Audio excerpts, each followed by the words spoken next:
자, 그럼 경제 분야 주도권 토론 시작하겠습니다.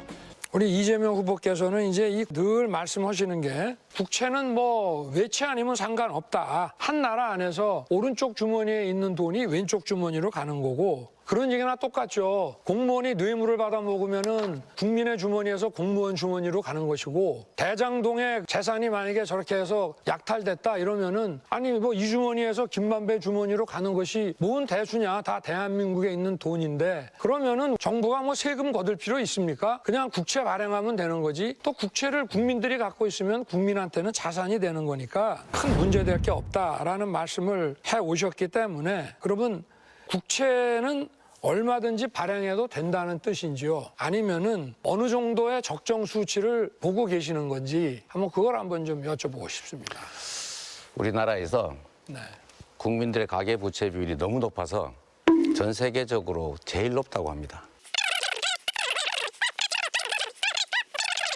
지금은 충분히 여유가 있다 이 말씀을 얘기를 하겠습니다. 네. 질문에 자꾸 딴 얘기를 하시니까 다시 하나 또 여쭤볼게요. 국채는 뭐 장부상의 수치에 불과하다 이런 말씀도 하셨는데 국채가 과도하게 발행이 됐을 때 뭐 우리 국민이 가지고 있으면 문제 없고 외국이 가지고 있을 때는 문제가 된다라고 이제 하셨는데 이게 우리나라 신용도가 떨어지면서 우리나라에 와 있는 외국 자본이 이제 유출이 되고 이렇게 하면서 어떤 실물과 금융 모두 이 혼란을 가져오는데 이 국채 문제에 대해서 그렇게 편하게 생각을 하신다면 국채가 많아질 때 어떤 일들이 생기는지 한번 생각해 보셨습니까?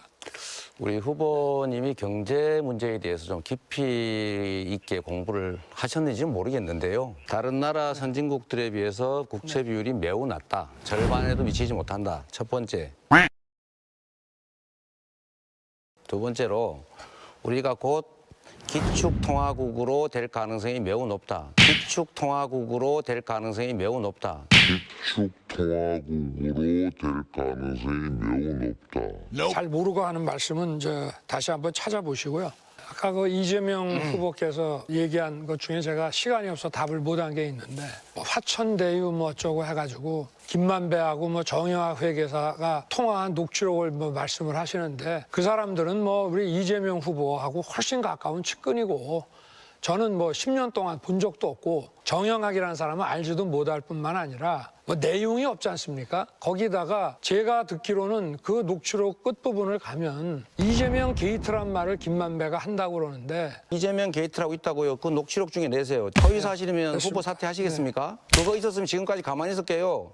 이런 거짓말을 합니까? 이런 거짓말을 합니까? 이런 거짓말을 합니까? 이게 또 거짓말이고요.